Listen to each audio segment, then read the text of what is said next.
Projects. I'm your host, Payal, and this show is all about uncovering the stories of people who've made their dreams a reality, and in this case, turned their ideas into impact.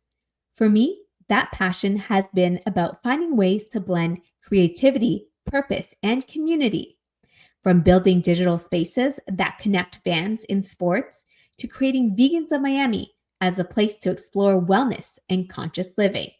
I've seen firsthand how intentional design, whether of a product, a brand, or community, can change the way people experience the world.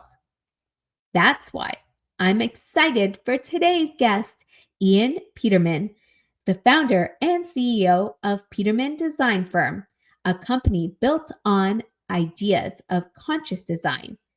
What began in his garage has grown into a team helping visionaries and startups launch products and brands that are sustainable, innovative, and impactful. Ian also hosts the Conscious Design podcast, shining light on the intersection of creativity, sustainability, and impact. In our conversation, we talk about joy, purpose, and how design can actually shape a better future. So without further ado, let's get into it. Ian, thank you so much for joining me here today on Passion Projects. It's great to have you.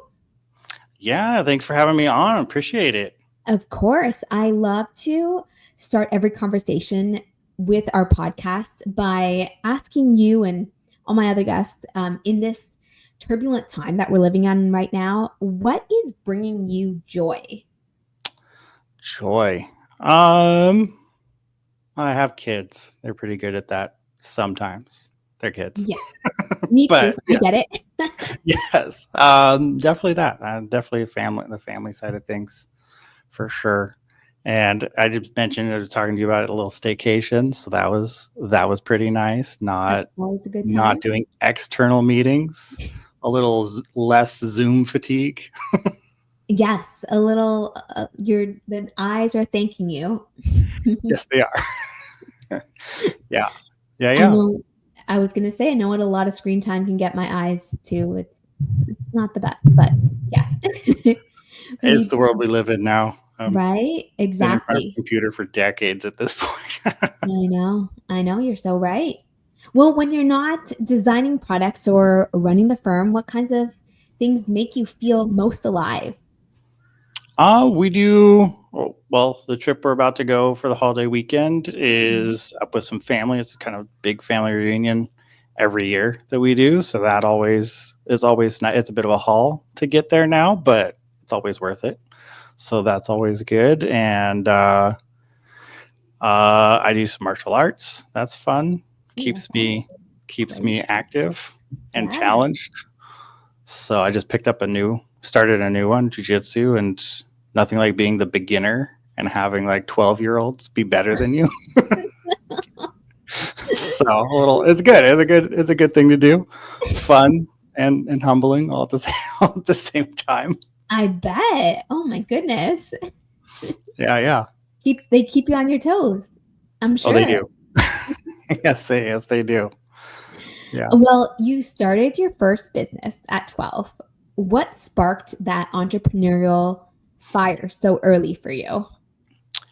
I really just grew up around it. So my parents had started a couple, nothing, my family has never had any big exits, but small family businesses throughout the years. So my parents had a couple growing up. One is still in existence. My grandparents even were kind of that entrepreneurial spirit, starting things, working for yourself when you can. And so wanted to make some money. And my brother and I decided we'd see if we could make greeting cards and get them sold. And we found a place that was willing to sell it. We bought a little rack to put in the store, and off we went, just for having some spending money. That's amazing. Would you say that entrepreneurship just is like ingrained in you, or for others, it's like something that they work at?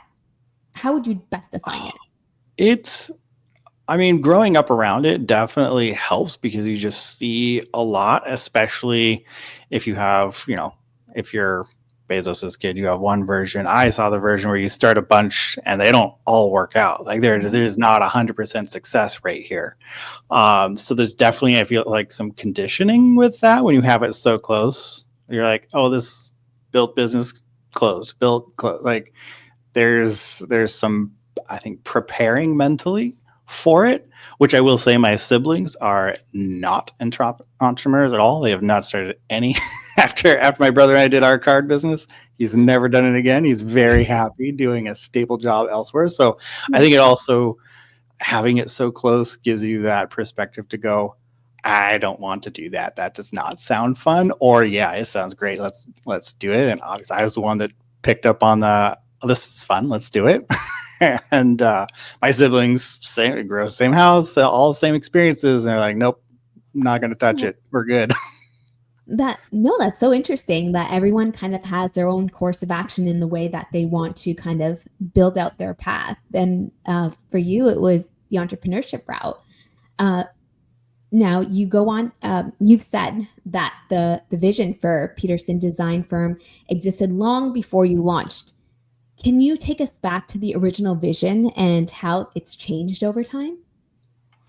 Yeah, so I knew that I wanted to design stuff since I was about 10, 11. I learned it. I got it. I learned CAD, things like that. Worked for my dad. And I always, once I decided that I wanted to really do design work as a job, my goal was to open my own firm, my own engineering design firm.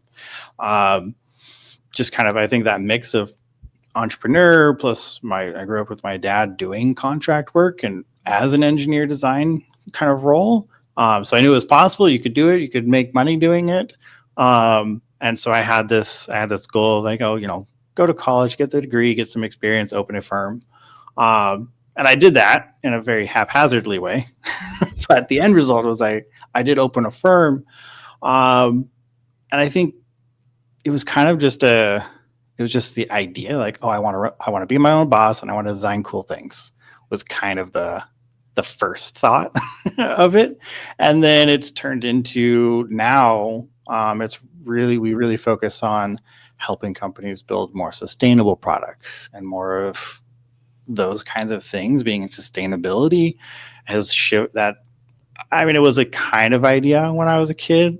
I grew up in Portland, super recycling minded, like that was constantly there, but like sustainable product design was not a thing really. So that's something that's kind of grown, and we've also expanded. Like we do branding now and brand strategy and packaging, which when I was a kid I was not thinking about any of those things. I was just like, oh, the product, cool, design some cool thing. But as I've done this for decades now and the firm's been around for a while, we've evolved to add those things that really make for good product design and good product strategy. I realized that, oh, you need these other things. They can't be separate. And so now where we're at is this more brand strategy, product strategy, innovation. But yeah, we do product design. It is the core of it because there has to be a product. Otherwise, nobody wants to do it. Yeah. You got to have something to sell as the end result. But it has all these other elements now blended into it.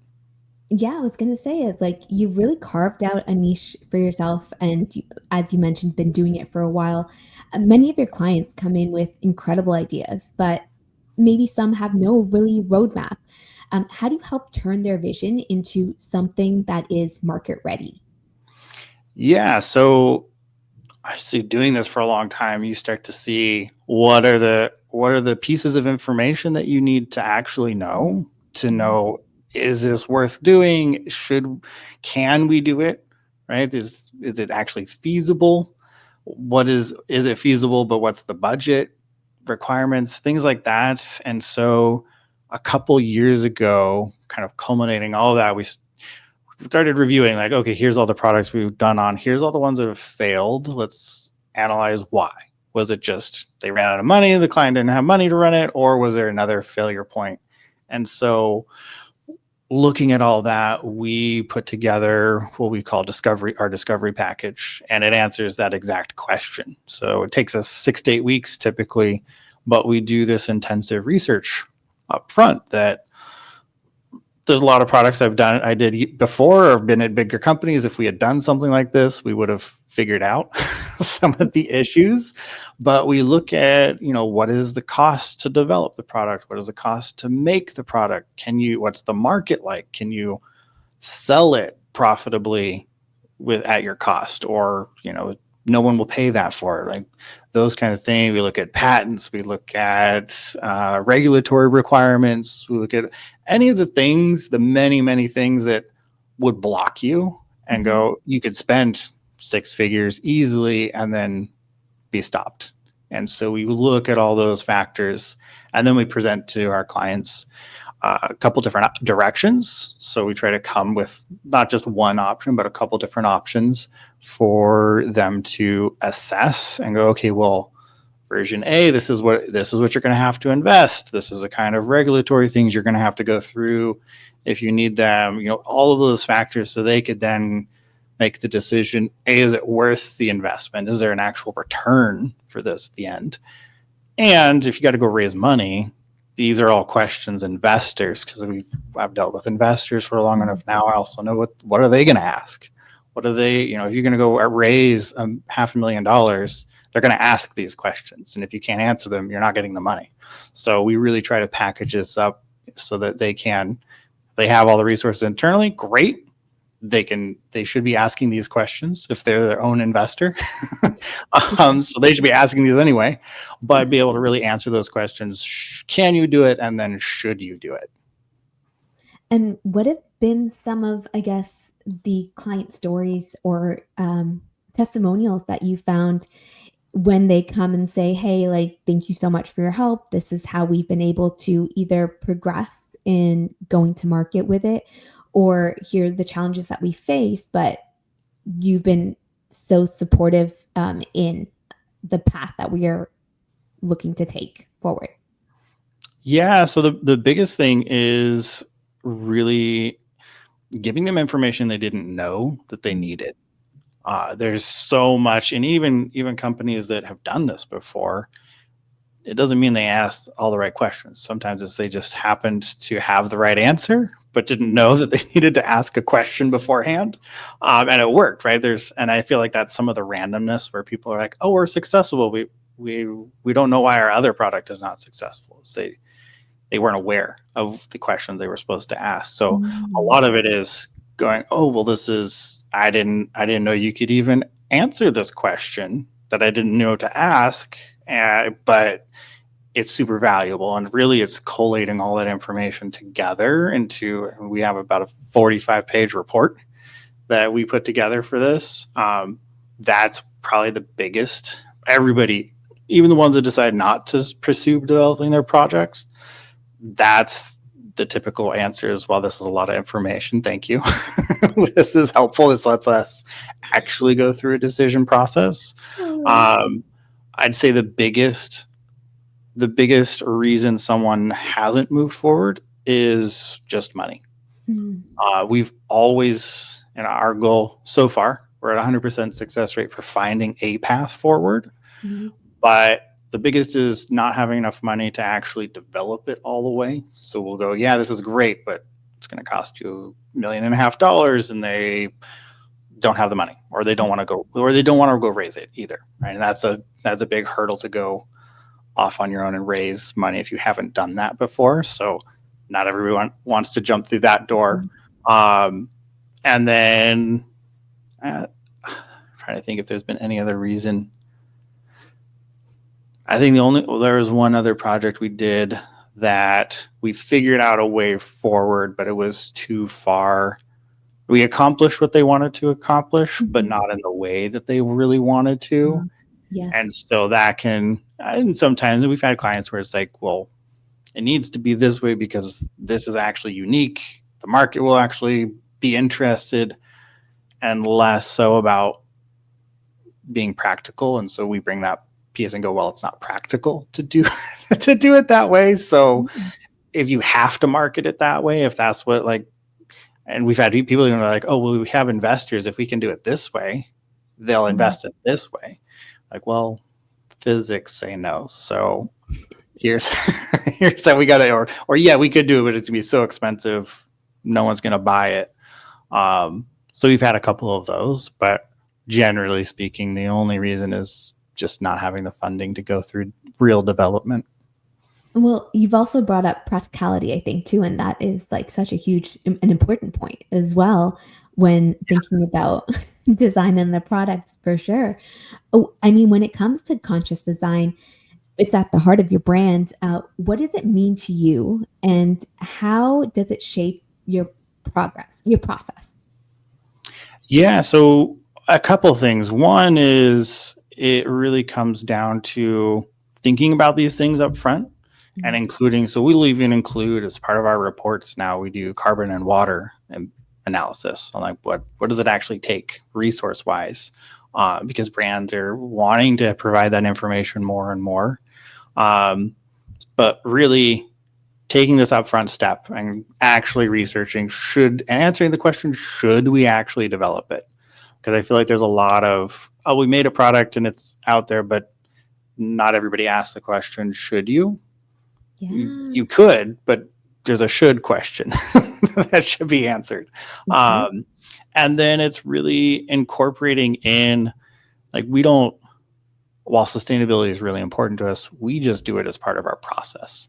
It's not an add-on. We don't charge extra for it. It's just part of how we think through things. And that's something for us at conscious design is making sure, are we thinking about the environment? Are we thinking about the users? Are we thinking about the supply chain? And really asking questions that take a little bit more effort when you start to ask them early on, but yields a better result because instead of getting, and I've worked on projects at big companies where we've gone through the process and then somebody in marketing goes, oh, well, it has to be sustainable because that's what's popular right now. And Mhm. when you're already through engineering and prototyping, it's really expensive. You're basically doing it twice to go back, Yeah. go back and change things.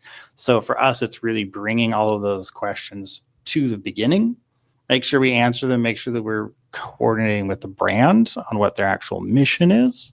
What are they trying to achieve other than just making a product? What are they trying to really build with it? And making sure all of that aligns together. And then that's the process that we use. I was gonna say, yeah, it's really purpose driven for sure. And I know as an end user, I am really conscious about how it's something I buy is packaged, or is it the clean Yes. ingredients that I want to be using on myself, or even when it comes to food as well. I mean, I feel like sustainability is not just popular, but it's at the top of mind for me. And I feel like a lot of people are and brands nowadays, as you mentioned as well, it's like seriously become the way in the state of the world is and how we are using our environment. I think it's doubly as important. Well, there's been a big shift, and despite some of the current political shifts. 10 years ago, you could launch any product. It could be a coaster, and be like, it's a sustainable coaster. It's made out of this biodegradable material. You could charge 10 times the price, and you'd get investors, and you would get Kickstarter would be super successful. It'd be great. All you had to do was it's more sustainable. Now it's dropped, and all the PR and marketing firms that we work with, they will tell you, don't, it's not a feature. Sustainability is not on that bullet list of features that you put Mhm. up. It can't be number one, it can't be your only one, but it has to be there. It's not a nice to have anymore. It's got to be there, but people aren't going to just buy it because there's more and more brands. There's more brands that do it now.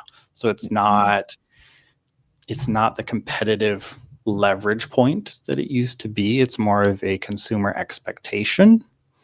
So not having it is a negative, having it is, okay, well, how sustainable are you? what Yeah. and now you're on this gradient of, if you're super sustainable, then it can be a real marketing benefit, and it can actually help people because people will pick it over less sustainable products. So it's a very interesting shift in the last 10 years of how consumers view it, and what brands have to actually do to make it actually worth marketing. Of course, yeah, totally. I mean, what other, I guess, misconceptions do people often have about designing in a conscious or sustainable way? I'd really say the biggest one is people still think it's expensive, too expensive. And there's if you watch or read material science articles, there are so many new materials that come out every year. There is amazing options. There the days of, oh well, there's only 3 options out there for a sustainable material is really gone. There's plenty out there. Um, and it doesn't, because people are willing to pay more, and they keep putting out new reports saying like 80% of people will pay more. The whole argument of, oh, it's going to be too expensive and I can't sell it profitably, isn't there like it used to be. Yeah, you may not be able to get a 5x or 10x profit margin like you can on something that's not sustainable, but you can make money off of it. It is possible to have sustainable products be profitable, and that's where we squarely sit in. We're not interested in developing products that are not profitable, because you can't do any good if you don't if your product isn't profitable, it goes away, and it doesn't help anybody. So that's kind of our I guess our biggest one that we talk with clients about, and that's where we kind of just do it in the back end, and then we present, we're like, hey, this is here. We let them set price goals. We're like, okay, well, how much do you need this to cost to make in order for you to be profitable? Like, what is that number? And as long as if we can swap out materials to be more sustainable or processes to be more sustainable, and we still hit that dollar amount, that's what we do. And it just then we can present and like, oh, well, it just happens that you have all these marketing claims now because we've introduced these sustainable things, but we're not. I used to try to convince people, but it's so much easier to just walk and be like, it's the same price, like, and you get to market it as sustainable because of these reasons. That is a way easier sell. It's not even selling. It's just presenting a profitable option with better marketing capability. And it benefits everyone. It makes it easier for them to market, it gives them more points to talk on it, right? It's their marketing team is always happy about it. None of their finance team can't complain about it because it meets all their financial requirements. And that's always a sweet spot to be in. It's always great to be able to present those options and like, hey, I snuck it in, but it's great. Here you go. I'm curious to know though, have the tariffs been affecting the profit margins now with Oh yeah, they're horrible. yeah, There's okay. everybody. Man, yeah, the tariff war is horrendously bad. It's messing with everything. We can't even quote, because we're developing products where we're talking about launches in the end of 2026, or we're talking, it's a ways out before we get into production.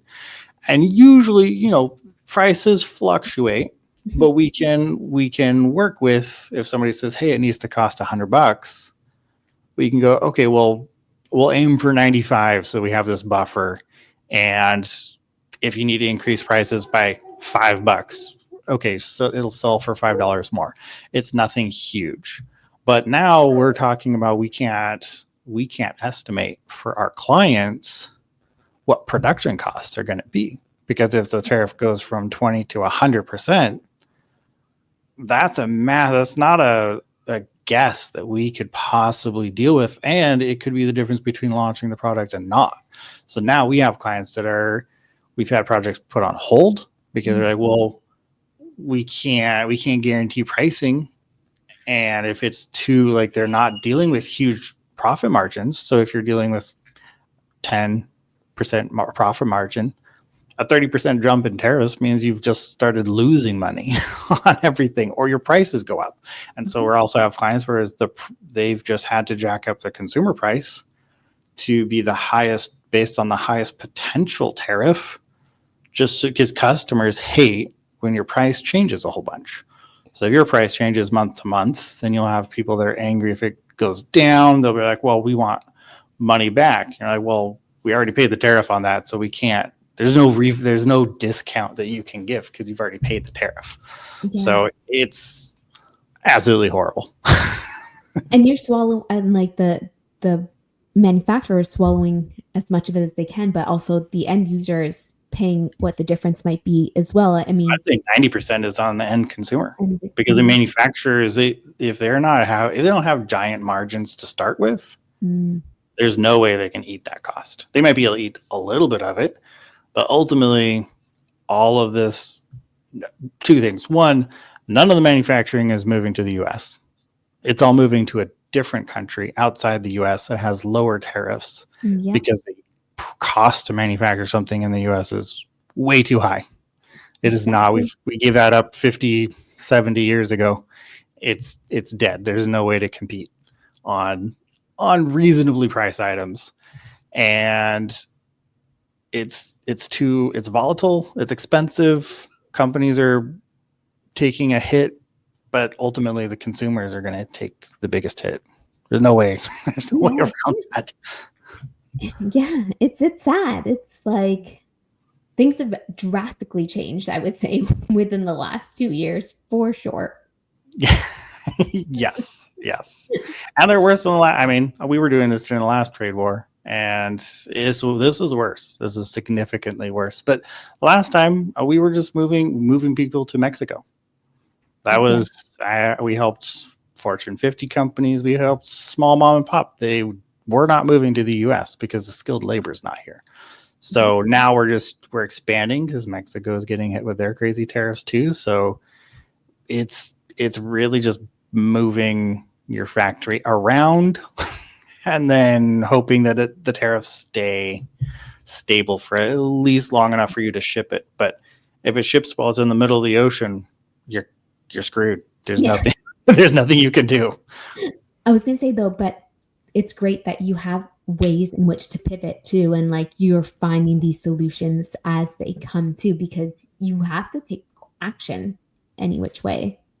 Yeah, it's one of those things people I've always told people, like, hey, you need a couple different suppliers. You need to have backup suppliers. You need to have, because things happen. Companies close, emergency, a fire burns down the building. Like, there's so many things that could happen to one company. It's never good to have all your eggs in one basket.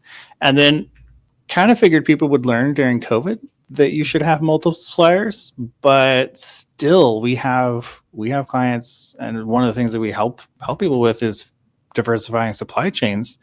And so we still get companies that are not small.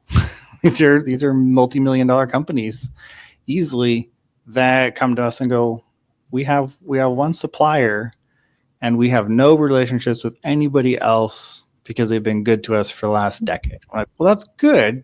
Having a backup you're not cheating on anyone. It's okay, because if they go down, you go down. Like, this is not where you want to be. No, So no. we're helping people get 3-4 suppliers in place in different countries for tariff reasons, but also, just good, stable business practices to have a couple options. So now it's maybe this time people will learn you need backups.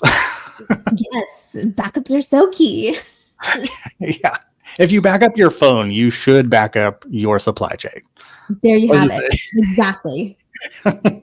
That's how you pay for your iCloud subscription. So, yeah, 100%.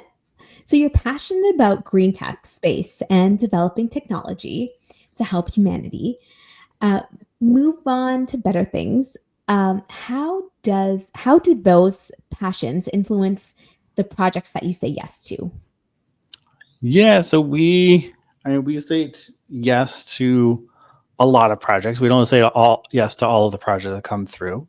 But it definitely has led us to, like, we've worked on solar panels now. We've worked on some other green tech, green materials have come through. It definitely, I would say, we are more excited about those for sure. Yeah. But we also like the ones that people are not, they don't come to us with sustainability in mind because we like to sneak it in and bring, and Fantastic. that's like, for us, it's really, it's not about the people that are passionate about sustainability. They're going to do it. They're doing everything they possibly can. It's part of their mission, their ethos, it's in their branding. It's usually very ingrained. They're very public about it. um, we love working with those people because that gets us excited. It's great to bounce ideas off of people like that.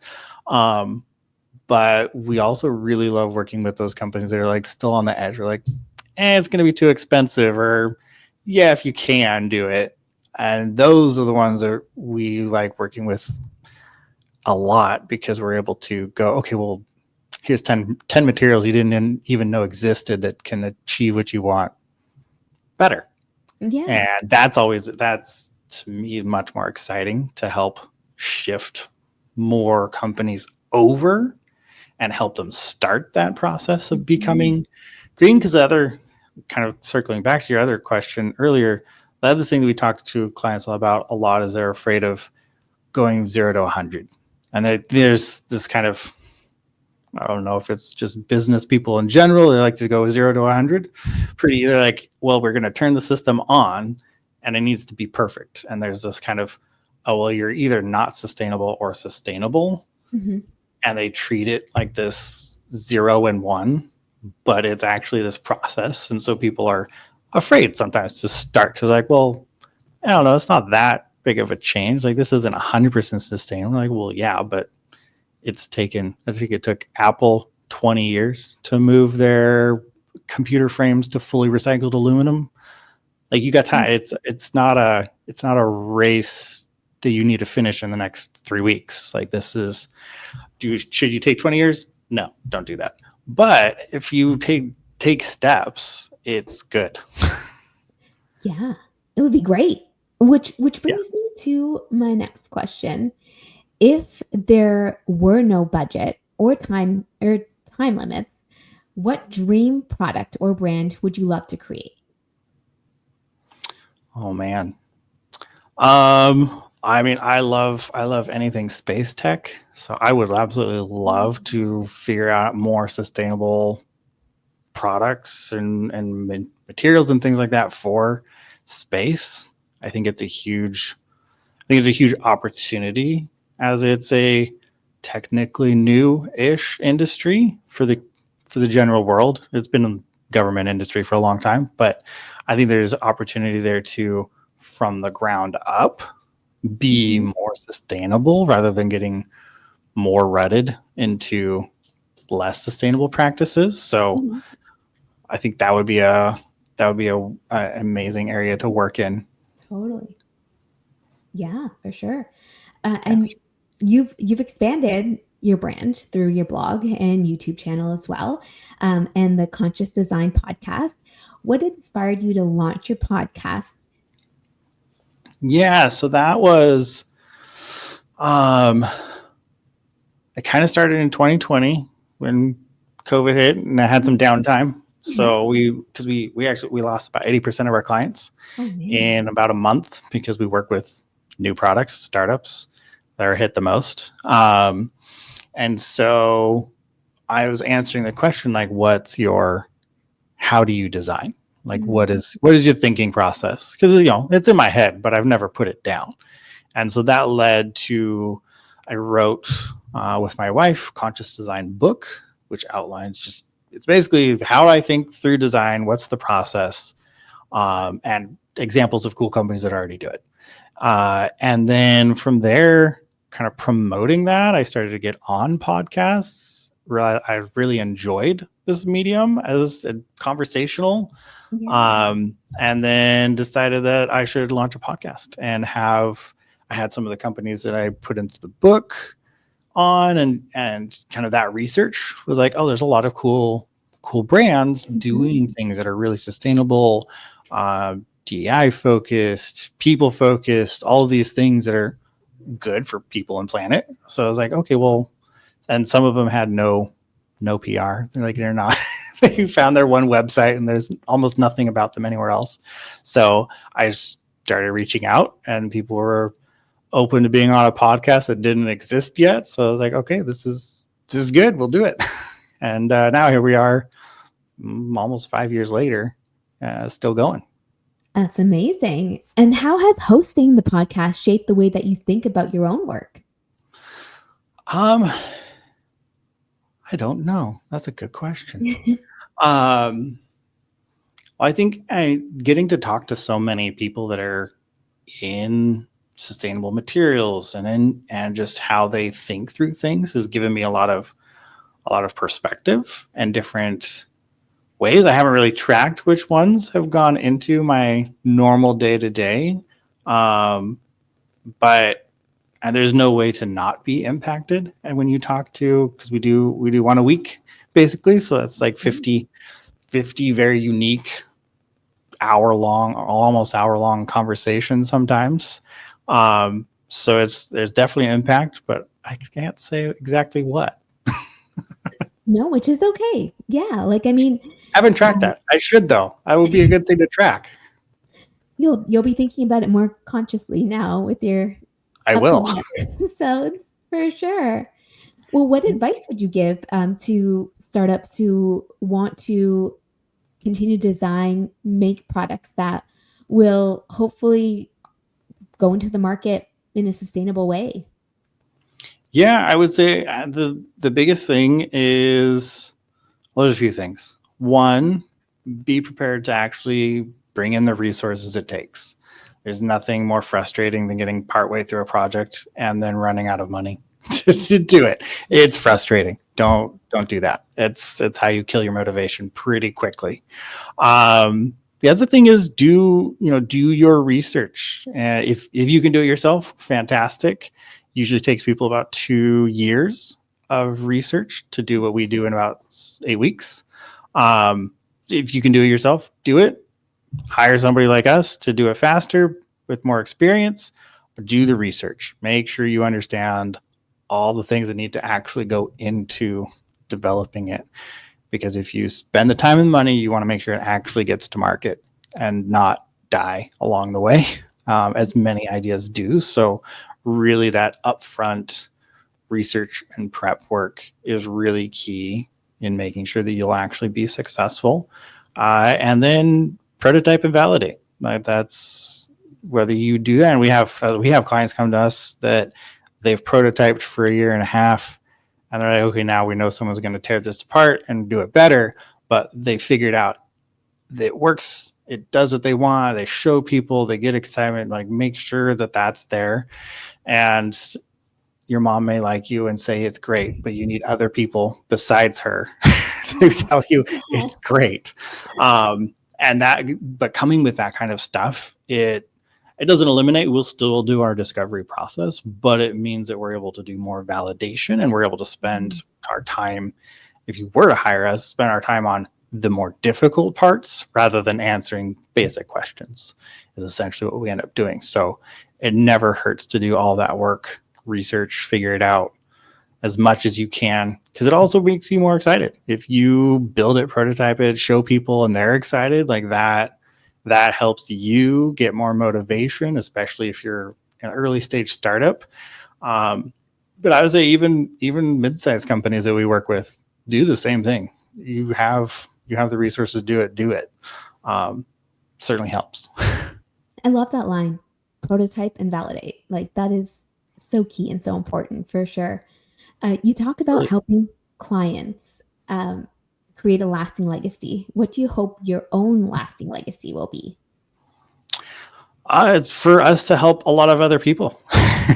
That is the goal here. It's really and I have my own product ideas and things like that, but really what I want to do, my mission is to help at this stage. This company's entire purpose is to help all the people that have really great ideas, whether it's an existing company or not, it doesn't really matter, get those products out to market successfully. It's one of Partly from podcasts and partly also from working with so many startups and inventors.